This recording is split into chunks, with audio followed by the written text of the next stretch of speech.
just wanted to talk a little bit about Wise Food Storage. At GoBerkey.com we have one of the companies that does freeze-dried food called Wise Food Company, Wise Food. Very popular, well-known. We'll have some ads coming up here in the National Geographic Doomsday Prepper show here in the end of 2012. Pretty much just freeze-dried food. Each bucket, depending on the servings, or depending on the amount of servings in it, some buckets have 56 servings with a mixture of breakfast or entrees. We've got 84 servings, which just has more packets. And the other ones have other fruit and vegetable buckets. We have a vegetable bucket over here. I didn't turn it over here, but there's, it says freeze-dried fruit and gourmet snack right there. So it has servings in there. I've taken those personally up to Zion's National Park and just use them as we're in the area with the family and kids. But really the food, one of the benefits of it is it can last up to 25 years.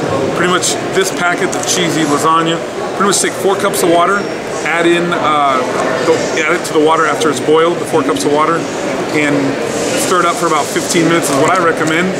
And you have yourself a meal. It's enough here, I would say, for at least 2 adults, or 2 adults and maybe 2 children. Personally, I could almost finish 1 packet on my own, but it's very, very filling. Very, a lot of food. You know, it depends on what your size of your family is. We have buckets that'll range from 1 person to 1 week, or 1 person to 4 weeks, or like I said,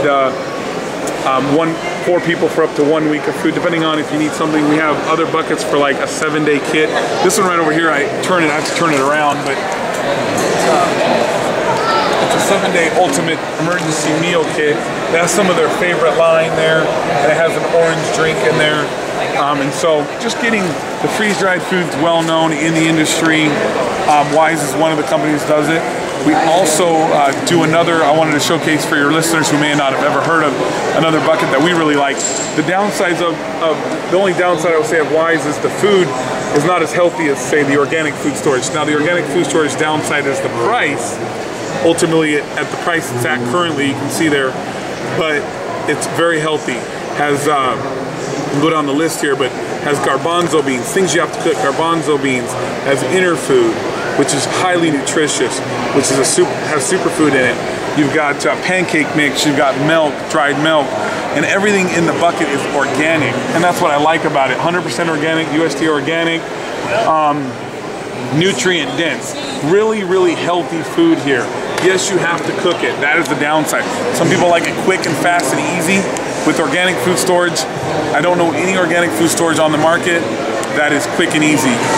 You have to really be able to cook it. So the biggest upside you said is it's healthier, but the price is going to be a little bit higher. How much higher is it? Oh, I would say on an average probably between $30 to $50 for a bucket with this many servings in it.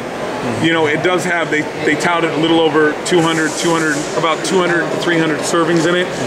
But it's, you know, if you're gonna buy just regular beans and garbanzo beans, it is so much cheaper. I mean, it is probably, like I said, at least probably $30 to $50 cheaper to just go to somewhere and get, you know, beans and rice, but this is organic, and the inner food is, you know, inner food's included in there, but I would guess it's at least that much, at least, because you can get rice and beans, a box of them for really quite inexpensive. What's the shelf life on the organic?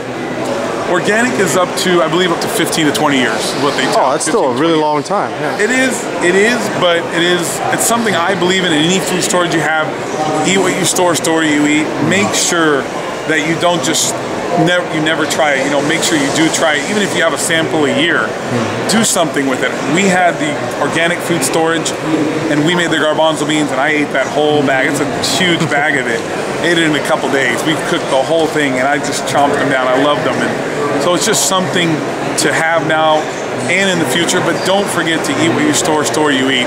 Because if you buy it and you don't like it, I've seen people buy stuff and they're like, I've never even tried it. And I go, well, good luck, because when it comes to the time you might want to eat it, whether it be even if it's a layoff or anything anything that could happen in the economy or any kind of natural disaster, you never know if you're even going to like it and what it's going to do to you if you eat it every day. You know, depending on the nutrients and how much, and it's just like become familiar with it. That was what I would say. So awesome.